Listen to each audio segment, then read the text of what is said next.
I just finished up at the burn. It is Saturday afternoon, and goodness, it was a nice day. It wasn't super warm, but the track's been bad all week because of the snow, the wet snow that fell on Monday and Tuesday, so it's kind of been ruined all week. We were able to let them dance along a little bit today, and I let a couple of them roll along that were very surprising to me. I was pretty happy with them. We'll talk about that more when we get to the yearling section.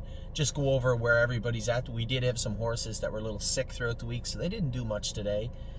We had horses that were sick over the last couple of weeks, so again, we were a little conservative with them. Some of the ones that hadn't been sick, that I went with anyway, we let them roll along. A couple of them were really surprising, maybe a couple. Harlan was really good. You're going to hear me talk about this a lot over the next 2 months. Harlan stands off a little bit. Lots of horses do. It doesn't bother them. Harlan does touch his knees, and it bothers him quite a bit. You'll see him, he'll get a little moody and a little cranky. I don't blame him.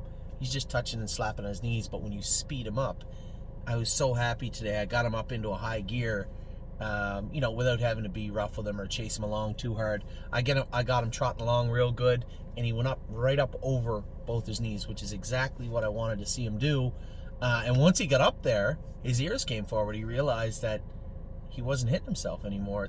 It's hard to explain, but it makes sense, I guess, to everybody. When you get a horse that, when they're going at a certain speed, they only go so high off the ground, right?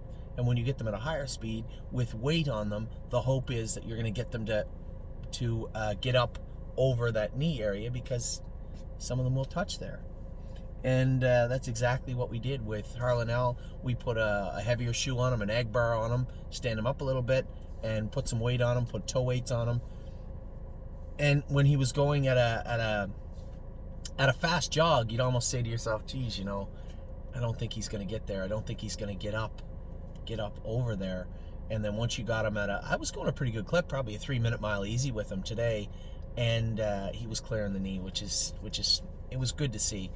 Number of other horses did their work well today. Today was the second day we had the hobbles on Twin B Habanero, and he was very good today.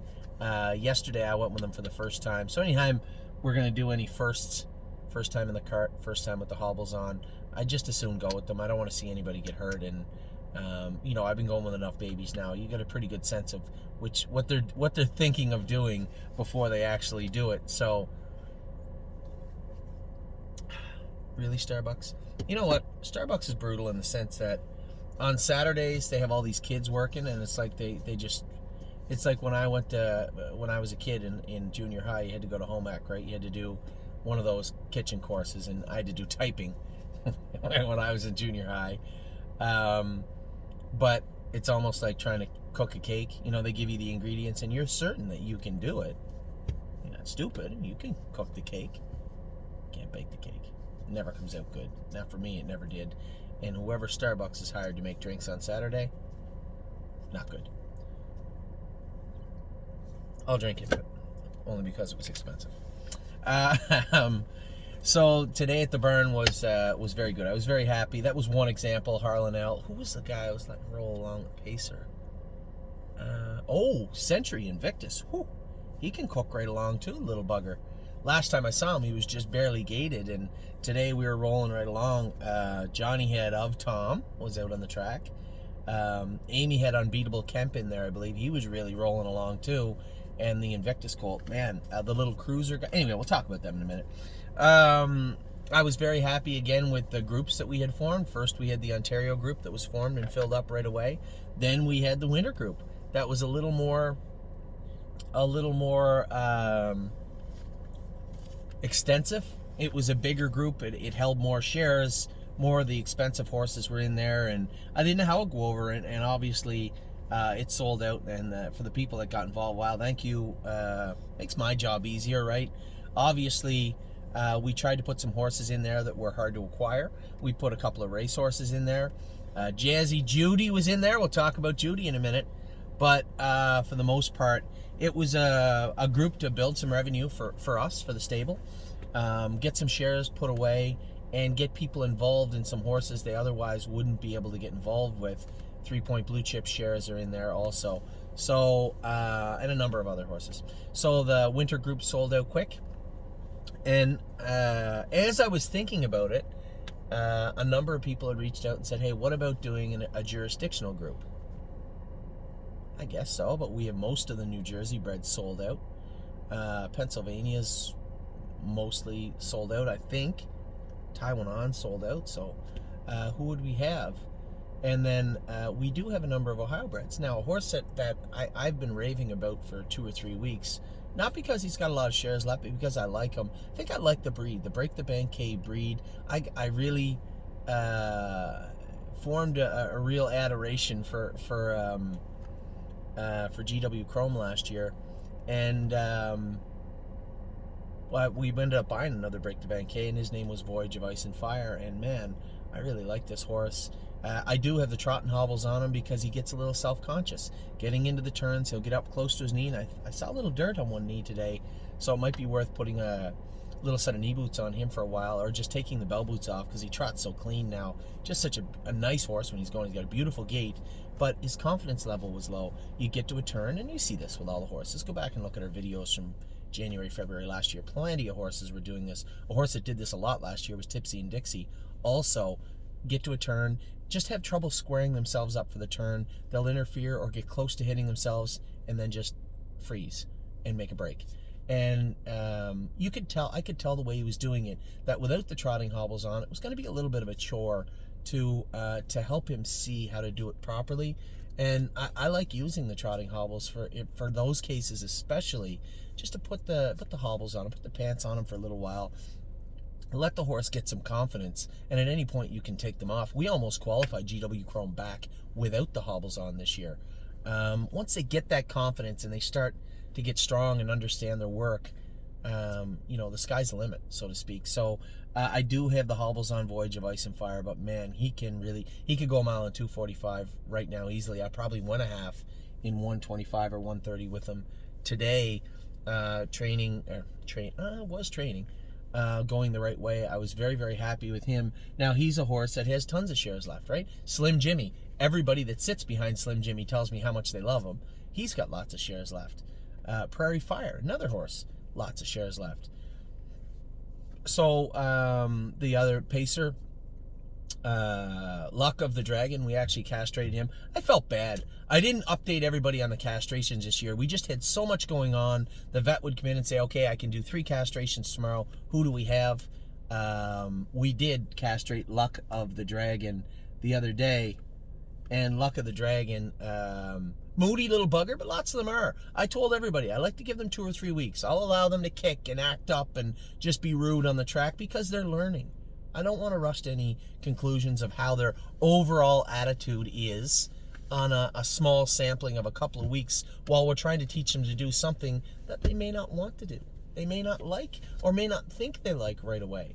So I like to give them a wide berth. But when that berth is up, when that time frame is up, if they're still doing the same stubborn, ignorant things, then decisions have to be made, and I'll be the one to make them. And Luck of the Dragon made it onto the castration list. He is castrated. Century Invictus is a horse, although I said he trained great today, still, he's been going for 3.5 weeks. When you chirp to him, tap him on the tail, and his ears go right on his neck. The first thing you want, if his first thought is no, my first thought will be yes. He will be castrated. So Century Invictus is also going to find himself on the castration list in the next week. So Luck of the Dragon, there's shares left of this colt. Very well bred, beautiful, slick gated. He does carry over on the shaft a little bit, so I do want to get him fluoroscoped when we do get him back going. But for the most part, I was really, really pleased with the way he's going. The castration's not a big deal. It's I would call it a step forward on the progression list. And really, when you look at it closely, does a horse like Luck of the Dragon need to be a stallion? No, why would he? He's a nice horse, but he's a small to medium-sized horse by Fear the Dragon, out of a really good sire. But at the same time, my job is to get them to the races. And every day they don't want to do it right is a day that I'm left scratching my head saying, okay, how do we advance this? And castration is usually the first tool of choice for many trainers in the world, almost all. So at least in North America. At best, a 6 out of 10. So we filled up the groups. I complained about Starbucks. And obviously, you guys don't know this, but the winter group has like 70 people involved, which is so awesome. Somebody said, oh my God, you got 70 people in that group? I was like, yeah, I would have loved to get to 100, but somebody took 10%, somebody took 5, 3, 3, 3, 3, and most everybody else was like 1, 1, 1, 1, 1, which was great. That's the point of building a group, is to allow everybody in at an affordable amount, to be able to say, hey, I own a piece of 3-Point Blue Chip. Yes, I own a piece of Stonebridge Simba racing, at least for us this week, Sunday in the Progressive Claiming Series. Right? Yes, I own a piece of Jazzy Judy, arguably the best 2-year-old filly in Delaware this year, as I said she was. I was lucky enough to win the Delaware final with her, and she showed how strong she was finishing up her mile. She was going faster at the wire than she was anywhere else at the wire and the mile. You going home now? Okay. That's a lot. So yeah, Jazzy Judy, I mean, you want to talk about, you guys should know me well enough by now, at least our clients that have been with us for a while, to know that I have the most respect for horses that go above and beyond. When you look at the way Jazzy Judy went from the day we broke her till the day she ended up in the Delaware Winner's Circle for the final in Dover, 59-4, if I'm not mistaken. I know for sure I'm right. The fastest 2-year-old trotting filly in Delaware this year. I'd say 59-4. Well, hold on, right? That was her 6th start of the year. A lot of these fillies don't have an opportunity to race before then. Jazzy Judy didn't, because she broke her knee in May and had a fragment removed from her knee. Rehabbed it, swam her back, got her ready as quickly as we could. She won her first elimination in Harrington. After that first elimination in Harrington, I don't know whether she was tying up a little bit then or she was a little bit sore. She made a break and she wasn't good in the final. We took her back to the Meadows because I was racing mostly at the Meadows. Tried to reevaluate Jazzy Judy. Is this it for Jazzy Judy for the year? Does she need to stop for the year? She ties up. Not only are we concerned, is she sound enough? Is she good enough? Is she capable to finish out the year? Is this best for Jazzy Judy? Then she ties up. As high a muscle count number as I've ever seen in a standardbred in my entire life. For those of you out there that are horsemen, her CK, so the first, when we knew she tied up, we took her blood, like 8 hours later. Her CK was 61,000. Which is unheard of. Now that number will settle down to where the true AST, that harder number to move, that number I would suggest would have landed somewhere around 30, 35,000. It took us 4 weeks to get that number down. Couldn't train her for 4 weeks. We couldn't train this filly. Had to keep her on stuff for the muscles, not Dilan, Dantrium. Haha. Had to keep her on Dantrium and just go very easy with her every day. And Tim and his staff did such a great job getting her good again. Got her number down to 3,000. But the CK, now for those of you that are horsemen, you have the CK, which goes up and down kind of quick, and then the AST that goes up, it'll land somewhere here and then creep down slowly. And that AST number was around 3,000 the day I trained her, which is still high. You would scratch a horse with an AST of 3,000. You wouldn't race it. That was the only time we could train her, with an AST of 3,000. I trained her in 2.6 last half and 1:02 at the Meadows. That is 8 days before her stake race. 8 days before her stake race, her AST was 3,400. So Tim continues to try and work and work and work. He trained her one more slow mile before he sent her down to Jim King Jr. Jimmy calls, says, you're coming to drive the filly. I said, yes. I fly in to drive her. I go out to warm her up. And she can't trot the length of this hood of my car. Not a step. Not that she's crippled or lame, she just can't function. So I'm thinking to myself, did she tie up again? Come all the way to Dover to have to scratch this poor filly out of the post parade? Jesus. Anyway, the vet's looking at her. Jimmy's looking at her. I'm looking at her. Brought her back in. Now, when we had her back to the Meadows, we noticed a scab on her inside knee, right where you would hit it. So we put knee boots on her. She'd only trained once with knee boots on. So maybe the knee boots are bothering a little bit. Now we're trying to grasp at straws, but every little bit counts. I'd said to Jimmy, take the knee boots off. Maybe we'll just tape that knee up. In case she brushes it once more, we'll just cover it with tape, elastoplast. Pull her head up a little bit, tighten her hobbles up. I'm thinking we're going out in the post parade. The vet's going to call me over and scratch her. I go out in the post parade and I turn her to post parade. And it was like Dr. Jekyll and Mr. Hyde. It was a different horse. Zoom. She just blasts through post parade. Goes by Victor Kirby. Victor looks at me and he goes, she looks a lot better than the last time I saw her, which was in Harrington. And I said, she looks a lot better than an hour ago. Down the backstretch, and I made sure I let her trot right past the veterinarian. Pulled her up, walked her around for a bit, go out, jogs. Trots to the front, wins by what, 6 lengths, 5 lengths, something like that. Easy. I pull up. The 3 people that were the most surprised on planet Earth that just happened were myself, Jim King Jr., and the veterinarian watching the race. Those were the 3 people. No one on Earth was more surprised. Now, our clients that were in the grandstand might have also been surprised, but nobody knew what had happened. That's how tough this filly is and how dialed in she was. Now, I would like to pat myself in the back and our staff and say that is because of the way she trained down. You could say it was her mother because her full sister was a champion in Delaware also. You could say it was a lot of things, but at the end of the day, it got done. And it was mind-blowing that it was that good. That she was that good. Come down the next week thinking tons the best. Can't lose. Like an idiot. You want to lose a race? Go into a race thinking you can't lose. It's the quickest way to lose a race. I look left leaving the gate thinking that, oh, for sure, they're just going to give me the win. I'm just going to walk around. I look left. Everyone's leaving. Now, I don't want to get away 5th or 6th behind inferior horses, get trapped in a bet. Maybe somebody runs in front of me. Maybe I get interfered with. Maybe I get drug out of the race. I'm just going to continue forward. Strung over the half in 59 and got beat. Finished 3rd. Now, that's important also.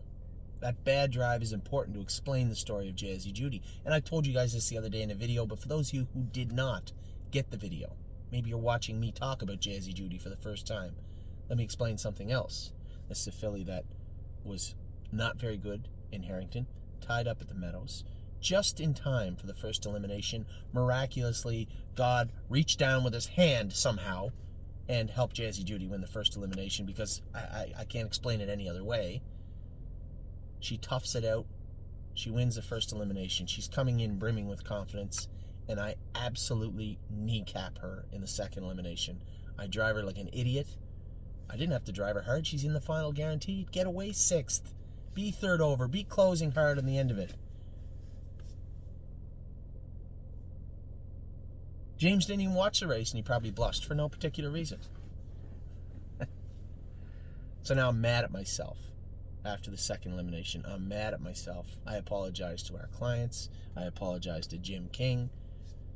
It happens. It's racing. You got to turn the page. Come down for the final. We draw 2. Greg Schoner picks me up. Kenny picked me up the week before. Greg Schoner picks me up, brings me to the Meadows, or brings me to Dover, and I tell him in the car. Now, keep in mind, I'm a little concerned too, because now cases in the U.S. are spiking. They hassled me at Pearson Airport coming back in the week before. I've now gone across the border, raced at the Meadows, went back to Buffalo, flew to Dover from Buffalo because I didn't want to fly out of Toronto. I flew out of Buffalo, got to Philadelphia, drove to Dover. I said to Greg, the one horse is going to leave. All I have to do is leave enough to make everybody else get in behind, drop in the 2-hole, and hope he takes me as far as I need to go. That's how it worked out. It rarely goes how you expect it to go, but that's exactly how it went. Dropped in the 2-hole. I don't know the relation between the gentleman on the front and the guy that was parked, but they both had the last name, they both had the same colors, and they both had the same owner. They're from the same barn. It could have been father and son, I suppose. Poor guy's parked on the outside. The horse is like 1,000,000,000 to 1. So this is working out great for me. I know the guy in the front is good enough to take me where I need to go. The one that I have to beat is behind me, in my mind. He ain't going anywhere.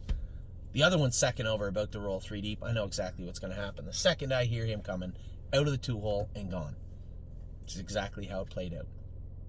Out of the 2-hole, clear to the front, lights out. Jazzy Judy jogs. And she showed how tough she was.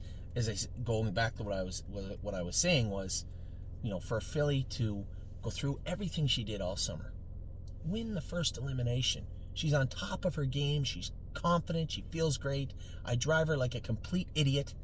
You would have to think going into the final there would have to be some sort of concern from Jazzy Judy, but that's how tough that filly is. I moved her over. She was trotting harder at the tote board finishing up than she was anywhere else in the mile. Filly raced like an absolute monster and jogged. Raced very, very good. And yeah, I didn't drive her bad, but I guess if you average out the win in the final and how horrible I drove her in the second one, it was an okay 2 weeks. But Jazzy Judy, and again, somebody said, oh, she's just a Delaware bred. She's a nice filly. She did her work well. I was very impressed with her attention to detail, her drive, her work ethic, exactly everything we put into them at the track, she appeared to absorb and take with her to the racetrack. So for our clients, my partners on Jazzy Judy, congratulations. It was a fantastic year with her. And wouldn't say it was a scripted year. It's not how you train a horse down. You train them, then they end up injuring themselves, rehabbing, coming back, and still winning the final. Don't often see that. But it was a great year nonetheless. So Jazzy Judy was in the group, the winter group, as was Stonebridge Simba. Now, will Stonebridge Simba be claimed on Sunday? Possibly. I guess you're probably going to watch this on Monday, so you already know there's a chance.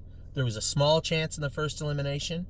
There's a bigger chance now that he might be claimed, but even so, if he goes out and wins, that's almost 40 US for Stonebridge Simba. And I'm sorry, he's a nice horse, but 40,000 US is a lot of money for Stonebridge Simba.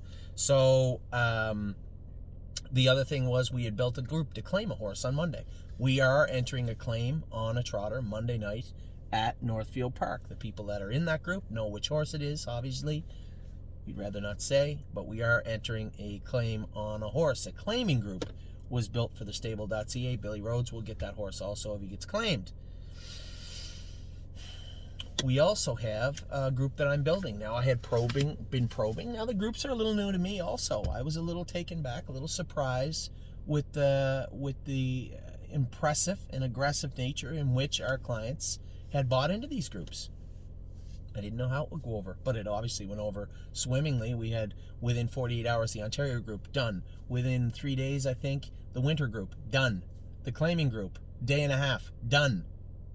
So, we do have some people in Ohio that are saying, what about a jurisdictional group? What about an Ohio group? So I will put an Ohio group together for everybody. I will release it to our Ohio clients first, and then the rest of our clients secondly. There'll be probably 100 shares of horses in there. Most of them will be taken up. Now, the question I have is, we do have some horses racing. I think there is a real viable reason to have racehorses in there so people can watch them right now. Maybe help pay some of the bills. What horses do we have racing that are going to fill that up, that are useful types of horses that look like they have a decent future moving forward? We do got a couple, and I'm going to add those into the group, 2 of them. My only question is it just Ohio breds? I think it should be, but I've been people have been buying shares of 3 Point Blue Chip. I don't have to sell 3 Point Blue Chip. He's going to sell himself. I went with him today. He's going to sell himself. So do people want 3 Point Blue Chip in a group? This is an Ohio group, though. You buy into 3 Point Blue Chip. I have to ask New Jersey of the rules, but if our group owns 10% of 3 Point Blue Chip, theoretically nobody owns 1% of 3 Point Blue Chip. Does that mean they don't need licensed? I'm going to ask the lady tonight. Today's Saturday. They race tonight. I'm going to ask them tonight if people own a group. If the group owns 10% of a horse and there's more than 50 people in the group or 60 people in the group, theoretically they wouldn't own 1%. No one would own 1% of that horse. Is there a license needed then? It's a question I'm going to pose New Jersey tonight. If the answer is no, then I think I will put 3 Point Blue Chip shares in there. If the answer is yes, kind of defeats the purpose. If people want a jurisdictional group, some of them may not want to get fingerprinted in New Jersey and tortured by New Jersey. That's why we only have 2 New York breds. That's why. So I'm going to ask that question, see if I can get that answered. If the answer is no, you don't need a license, then we'll probably put some 3 Point Blue Chip in there. Everybody should have. I would like everybody to have an opportunity to own a piece of a horse like him. He is a real, real nice looking horse. So that is where we are at right now. I had a great day today. As I said, Rick Vive, one of our clients, an ex-hockey player and captain of the Leafs. I believe still the only person who scored 50 goals in a year, did it twice, maybe 3 times, but definitely twice. Fellow Islander also, as I've known. He was here today. We actually had him jog some horses. Now, Rick's understanding of horses is about the same as mine of hockey, so I understand it, but I can't play it like him. Rick was out going with Tioga Sunshine and Taiwan On today. Horses that are easy to get along with. It looked like Rick had a good time. We're happy to have him out there. Obviously, we can't have people jogging the horses all the time. There were some photographers here, and he said, hey, can I jog a horse? Yeah, we got a couple you can go with. So we're always looking to accommodate when we can. But Rick had a lot of fun today. It was good to talk to him again. It's been a little while since we had spoke. Very, very nice man. I would imagine as this vaccine comes and we start to get rid of COVID-19 in the coming year, hopefully we'll get Doug Gilmore out also, Shane Corson, a couple of our other clients that are hockey players. I don't know if we'll get Eddie Olczyk out of Illinois. We'll find out. We'll see how we can do with that.